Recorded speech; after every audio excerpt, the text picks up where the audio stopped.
But the big book, I think, for them this week, Joe, was another Tom Taylor book, Superman, Son of Kal-El, issue 1. Did you have thoughts on it?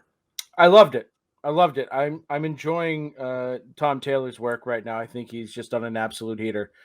Let's see. I picked up the here it is, the In-Huck Lee cover, which I think is really cool. It's oh yeah, I see. Gary and Damon there.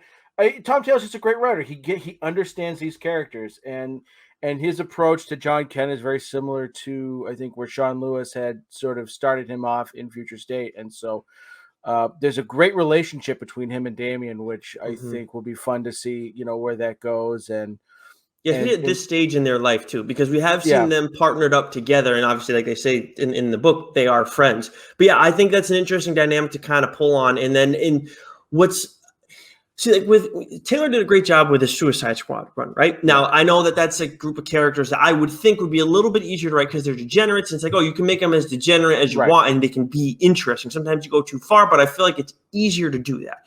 You go and use a character like a Nightwing or Superman, whichever variation you want to use.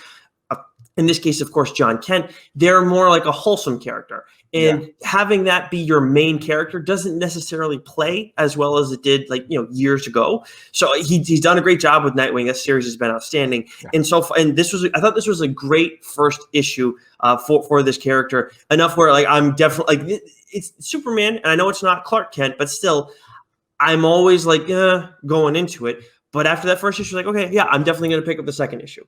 Yeah. And what was interesting too was that, Damian says, you're half Lane, right? Like there's a detective, there's a different aspect to that character now. We're like Superman, right? We've talked about it time and time again. He's just so OP. So OP, but do good all the time. And whereas with Jonathan, now you've got this, half of his DNA is, from Lois Lane, right? It's a different way of thinking. It's that, so it's going to be a different way for him to approach, whatever the situation might be. And so maybe we'll get some more some more Batman-esque, sides to Superman, especially with his relationship with Damian. So there's some great potential here. And Taylor does a pretty good job with humor too. Like he doesn't hit you over the head with it, but he has these little moments. And I just remembered the thing with the ninjas. And then and then Clark Kent, John Kent, excuse me. And it's just like little things like that. It'll stick with you. But he does a great job. Yeah.